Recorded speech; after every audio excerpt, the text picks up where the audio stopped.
గౌతమ్ గౌతమ్ ఇంటికి వెళ్దాం పద.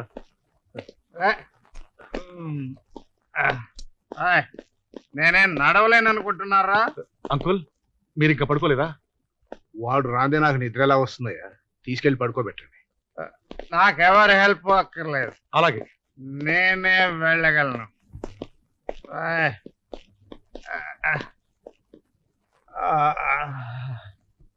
నీ కొడుకుని చూసుకున్నావు భారతి. తల్లి ప్రేమ తండ్రి భయం పిల్లలకు మంచి నడత నేర్పుతాయంట. వాడు చిన్నతనంలోనే తల్లి ప్రేమకు దూరం అయ్యాడు. తల్లి లేని బిడ్డన్న జాలి వల్ల వాడిని నేను భయభక్తులతో ఉంచలేకపోయాను. పెళ్లి చేస్తేనైనా వాడి జీవితంలో మార్పు కలుగుతుంది. గౌతమ్ జీవితంలో మార్పు తేగల పిల్ల ఎక్కడుందో ఏమో. తలకా కట్టేంటత్తయ్య, దెబ్బ తగిలిందా? లేదు బాబు, తలనొప్పిగా ఉంటేను. తలనొప్పా? అయితే నీకు దిష్టి తగిలిందన్నమాట. దిష్టా? మొన్న నాకు తలనొప్పి వస్తే మా అమ్మ నాకు దిష్టి తీసిందిగా. నీకు నేను దిష్టి తీస్తానుండు. బాబీ బాబీ వేడొకడు. తల్లి దిష్టి తండ్రి దిష్టి ఇంట్లో వాళ్ళ దిష్టి అన్నీ పోవాలి. తూ తూ తూ తూ తూ. అయ్యో, నా కొత్త చీర పాడైపోయింది. ఎరా వెధవా, ఏమిట్రా ఈ నీళ్లు? దిష్టి నేను నాన్నమ్మ, అత్తయ్యకు దిష్టి తీశాను. ఈ దేవ్యానికి దిష్టి కూడాను. ఎవరి దిష్టిరా? ఎవరిదేమిటి, నీ దిష్టే తగిలింటుంది. ఏం కూసావరా? అమ్మా అమ్మా బొమ్మ, అక్కడికి ఏదో నా కడుపున పుట్టినట్టు. పో అతలికి. అంటావా? అలాంటి మాట్లాడతావా? ఎందుకంటే పసివాడిని అలా కొడుతున్నారు? కొడతానా కోస్తానా వీణ్ణి? ఆ 7 పువ్వులెత్తు రాజకుమారికి దిష్టి తగిలిందట. నీ కుమారస్వామి ఆ దిష్టి తీసి ఆ నీళ్లు నా మీద పోశాడు. ఇలాంటి చిల్లర పనులు నువ్వేగా వీడికి నేర్పించేది? నోరు మూసుకుని వెళ్ళి బట్టలు ఉతుకు. దిష్టి తగిలిందా? నా దిష్టి తగిలిందా? వేధవా! ఏమిటి గంగ పసిపిల్లని పట్టుకుని ఇలా కొడుతున్నావు? పసివాడు వీడు పసివాడా? చాలా తప్పుకోవయ్యా. ఈవేళ వీడు అంతు తేలుస్తాను. ఇంటికి పెద్ద మనవడు, వీడి మీద నీకు పాకేమిటి గంగ? మనవడు మట్టిగడ్డ, నాకు కాదు మీకు. ఇంకోసారి ఇలా చేస్తే ఒళ్ళంతా వాతలు పెట్టేస్తాను. అలా చూస్తారేమిటి? వెళ్ళి మీ పనులు చూసుకోండి. పోండి. రా బాబీ.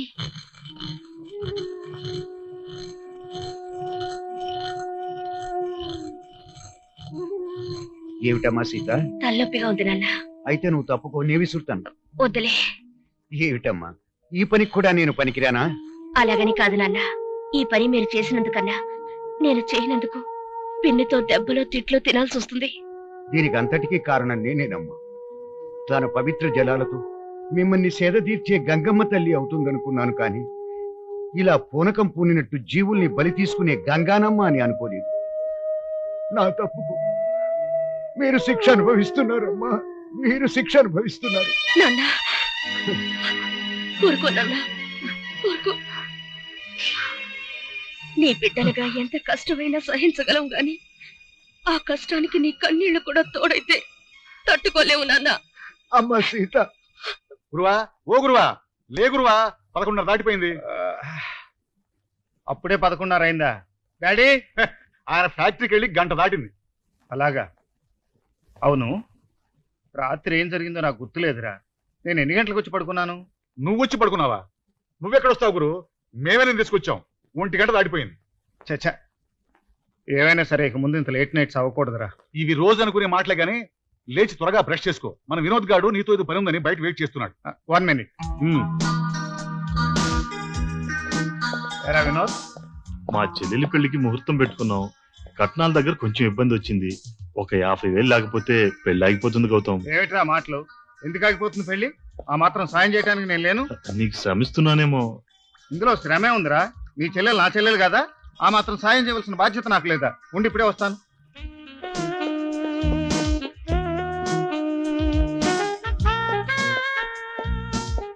తీసుకో. చాలా థ్యాంక్స్ గౌతమ్, నీ మేలు ఈ జన్మలో మర్చిపోలేను. గురువా, నువ్వు అందరిని నమ్మేస్తావు. వాడు చెప్పేది నిజమో కాదు తెలుసుకోకుండా అడిగినంత డబ్బు ఇచ్చేయటమేనా? వాడు అబద్ధాలు ఎందుకు చెప్తాడురా? నువ్వు ఒట్టి అనుమాన పక్షి. పద. అంతేలే. పాలకోట ఇటుకు పెట్టరా. ఇదిగోనయ్యా. ఏంటి బాబు 2 రూపాయలు తక్కువ ఇచ్చారు? తక్కువేనయ్యా, గల్ఫ్ సర్చార్జ్. అంటే అంటే ఇచ్చే చోట తగ్గించాలి, పుచ్చుకునే చోట పెంచాలి, అది దాని అర్థం. అసలే ఈ సంవత్సరం పంటలు విరక్కేసేలా కనిపిస్తలేదు లేదు కనుక మీ కూలీలందరికీ ధరలు తగ్గించమని మా చెల్లెలు, అదంతే. నువ్వు కదమ్మయ్యా మళ్ళీ. మేము ఒప్పుకోం బాబు, ఇప్పటికే మీరు ఇస్తున్న కూలి డబ్బులు ఖర్చులకు చాలక అర్ధాకలతో బతుకుతున్నాం. బతుకుతారో చేస్తారో మాకు అనవసరం అయ్యా. మా చెల్లెలు నన్ను ఇంతే మంది ఇస్తున్నారు, మీకు కావాలని తీసుకోండి, లేకపోతే మానేయండి. సీనయ్య మామ, వాళ్ళు చెమటతో నీళ్ళ తడిపి బంగారం పండిస్తున్న కూలీలు, వాళ్ళ కడుపు కొడతావా? అబ్బా అవన్నీ పట్టించుకుంటే మనం బతకలేమయ్యా కృష్ణమూర్తి. అయినా మీ పిన్ని చెప్పిన పని అక్షరాలు నడిపిస్తుంది నా ధర్మం, అంతే. మా పిన్ని అలా అని ఉండదు. చెల్లెమ్మ చెల్లెమ్మ అని పిలుస్తూ మీరు మా పిన్ని నీడను చేరి ఆవిడ్ని ఎంత అప్రతిష్ట పాలు చేశారో నాకు బాగా తెలుసు. కృష్ణమూర్తి, నన్ను అవమానిస్తున్నావు. అన్యాయం చేసిన వాళ్ళని అవమానించడం తప్పు కాదు. మర్యాదగా వాళ్ళకి రోజు ఇస్తున్న కూలి ఇవ్వు. నేను ఇవ్వకపోతే ఏం చేస్తావయ్యా? ఏం చేస్తావు? ఏం చేస్తానా? నేనే ఇస్తాను.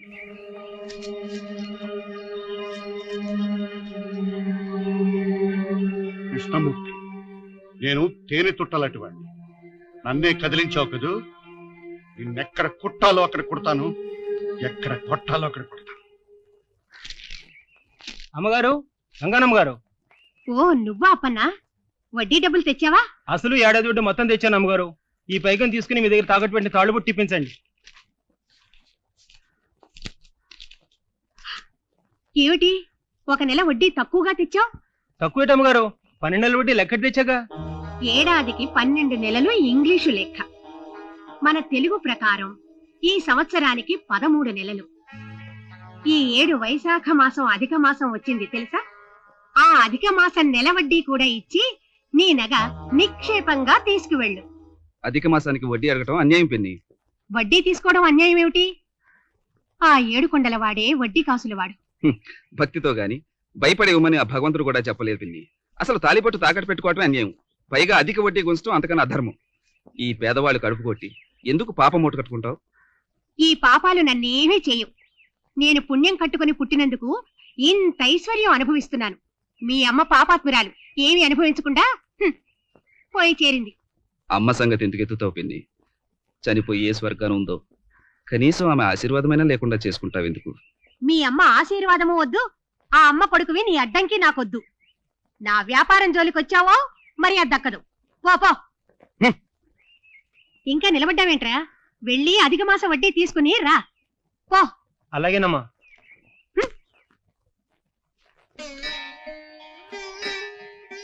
ఏం చెల్లమ్మా, ప్రదర్శనలు చేస్తున్నావా? అవునన్నయ్య. నువ్వే ఓ దేవతవి, మళ్ళీ ఇంకో దేవుడికి నువ్వు ప్రదర్శనలు చేయడం దేనికమ్మా? నేను దేవతనేమిటన్నయ్య? కాకపోతే ఏమిటమ్మా, మీ కోడలు తండ్రి పెళ్లినాడు కట్టం ఇస్తా అని చెప్పాడా? 1 పైసా కూడా ఇవ్వలేదు. అయినా నువ్వు నీ కోడల్ని పల్లెత్తు మాట అనకుండా ప్రాణానికి ప్రాణంగా చూసుకుంటున్నావా? ఇంతకన్నా దేవత ఎవరుంటారమ్మా? నేనేం చేసేదన్నయ్య? ఎప్పుడు అడిగినా అదుగో ఇదిగో అంటోంది.